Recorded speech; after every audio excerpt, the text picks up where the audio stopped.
I remember the first Christmas stocking long before anyone called it that. Back then, it was just a sock, an ordinary, well-worn woolen sock, patched at the heel and thin at the toe. No one had embroidered a name on it. No one had hung it by a fireplace with care.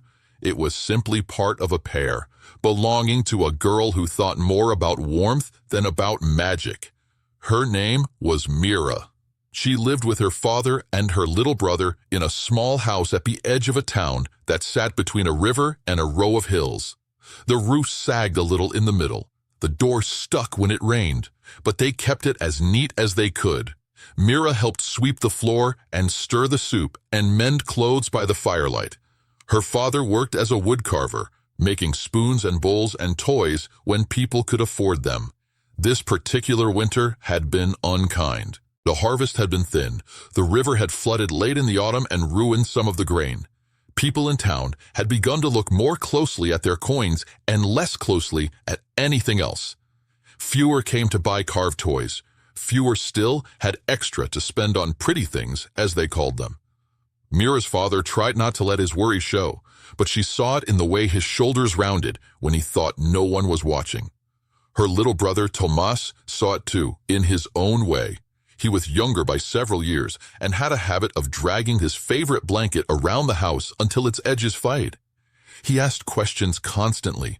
Why's the river talk at night?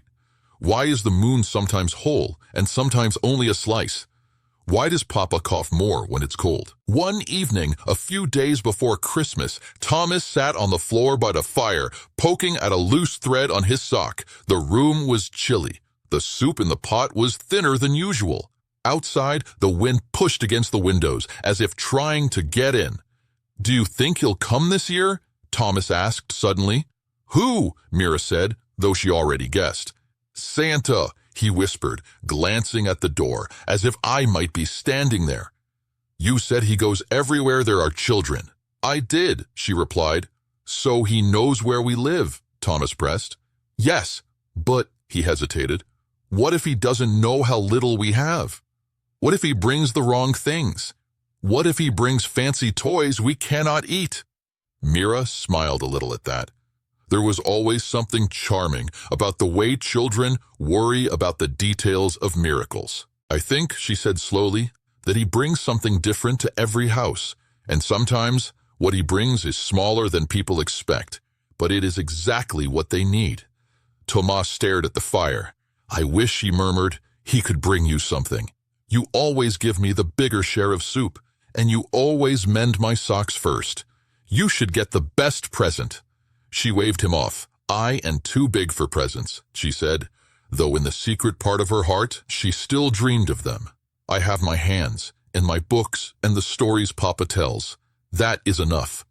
He did not look convinced. Later that night, after Tomas had been tucked into bed and the house had fallen mostly quiet, Mira sat by the fire with her mending basket. Her father had gone to bed early, a rough cough shaking his chest. She rolled up his worn sleeves and looked at the small pile of clothes waiting for repair. Tomas's sock with the hole at the heel, her father's glove with a split seam, her own shawl with a fraying edge. She sighed and picked up the sock first. The fabric was thin. Her stitches would hold for a while, but she knew they were asking more of the sock than it had left to give. Still, she threaded her needle and began.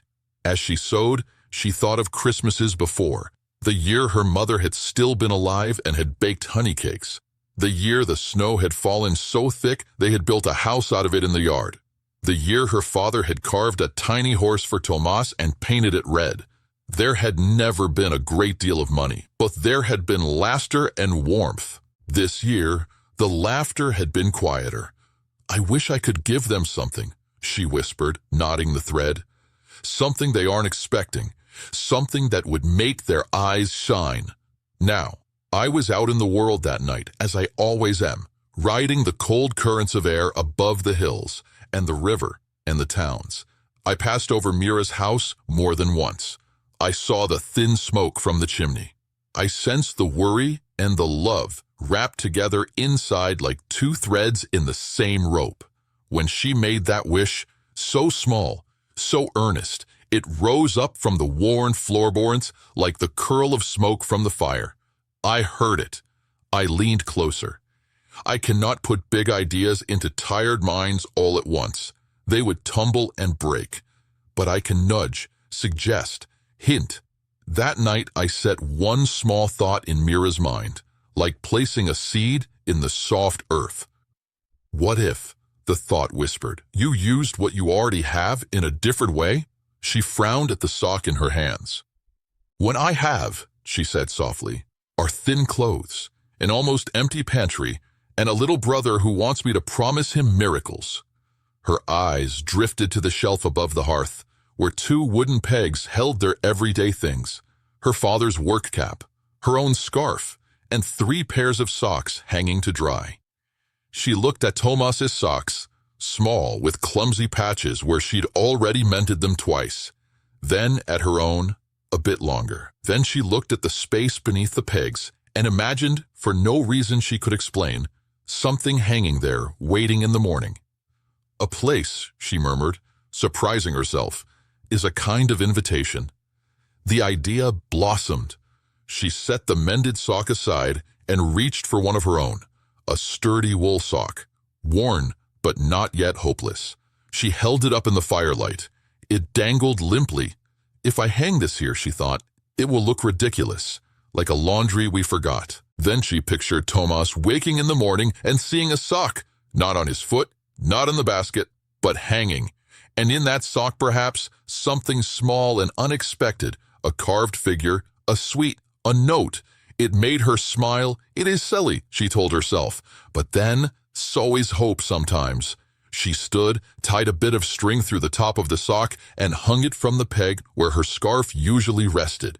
The sock drooped toward the hearth, looking, she thought, like a little mouth waiting to be filled. For you, she whispered into it, whoever you are. It was a strange little act, half joke, half prayer.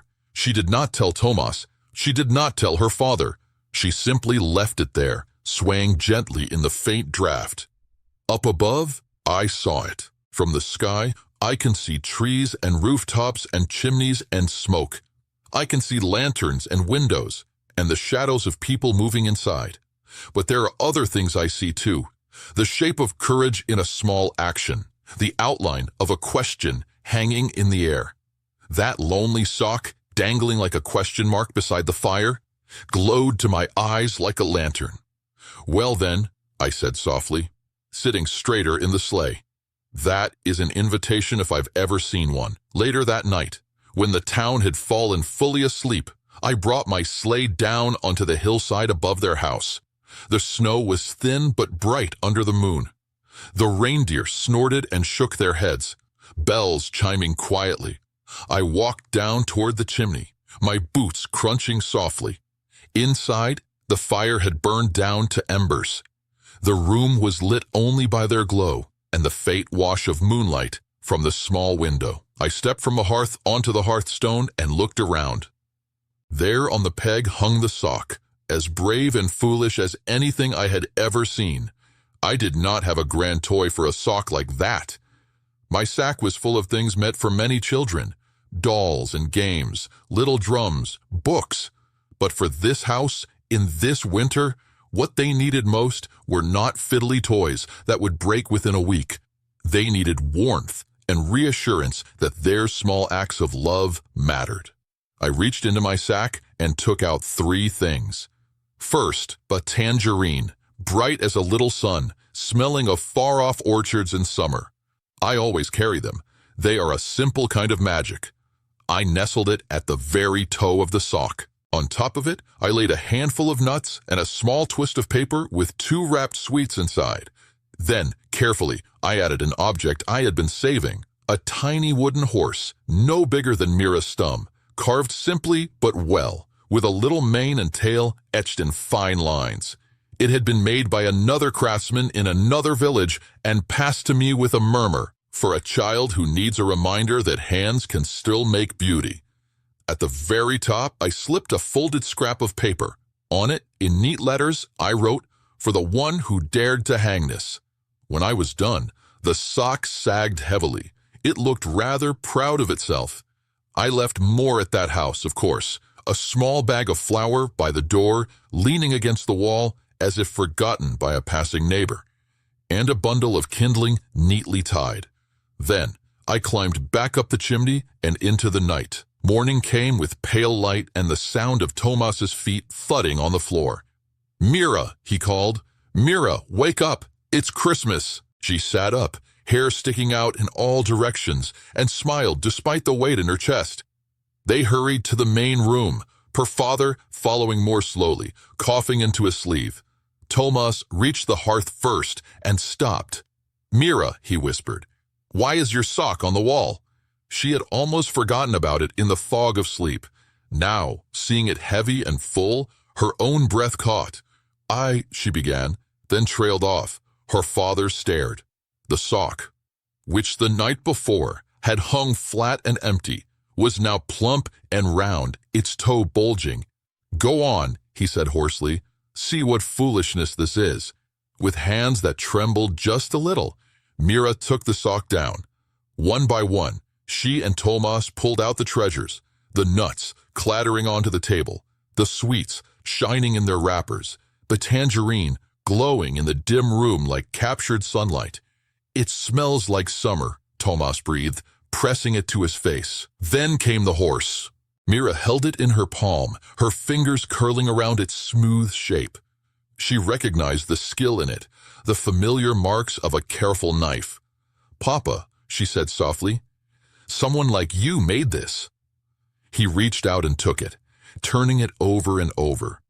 In his eyes, something bright and painful stirred, pride and longing, and the memory of days when his own hands had made such things more often. "What's that?" Tomas asked, pointing to the folded paper still tucked in the top. Mira opened it and read the words, "For the one who dared to hang this." Her cheeks grew warm. Her father looked at her sharply. "You?" he asked. She nodded, feeling suddenly shy. "I just wanted to see if there could be something." He laughed then, a sound that surprised all three of them. It loosened something in the room. "Well," he said, "it seems there can." That day the tangerine was shared in careful segments, each one savored.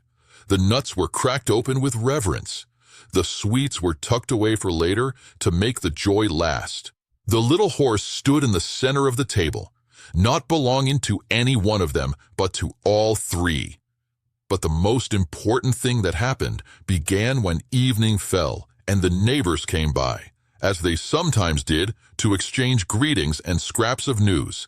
"Anything interesting this morning?" one woman asked wearily, pulling off her gloves. Mira's father, still smiling in a quieter way, nodded toward the hearth. "Ask my daughter," he said. "She seems to have invented a new way of asking for miracles."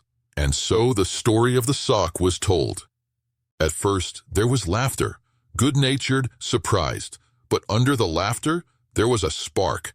People who had little but longed for something small, just for the children, listened closely. The idea of hanging a sock, a mitten, a small bag began to wander through their minds. The next year, in that little town, I saw more than one woolen sock dangling from a peg or a mantle. Some held oranges and nuts. Some held wooden toys. Some held only a note or a ribbon. Some were filled not by me, but by neighbors, family, and friends who liked the idea of a place for small surprises. From there, the custom spread, carried by travelers to other towns, told by children who had grown taller and moved away, remembered by those like me who travel far and see much. Over time, the socks became stockies, sometimes fancy, sometimes simple. Names were sewn on. New traditions grew around them. But at the heart of it, still, is what Mira discovered that night. A stocking is a hopeful invitation. It is a way of saying, there is room here for something good, however small, however unexpected. So when you hang your stocking, or lay out a slipper, or set a small box by the fire, remember Mira and her thin wool sock. Remember that the first stocking was not about getting as much as possible, but about daring to make a place for a gift in a hard year. And if you find yourself thinking there is nothing anyone could put in your stocking that would fix what is wrong, remember this too. Sometimes what arrives is not a toy or a sweet, but a reminder, a sign that you are seen, a nudge toward using your own hands again, a whisper that hope has not forgotten your address. I will be out there as always, flying over rooftops and chimneys, watching stockings sway gently in the drafts of 100,000 homes. When I see one that was hung with a little extra courage this year, with a heart that is worried or tired or unsure, I will think of that first sock and the girl who dared to hang it, and I will do my very best to fill it well.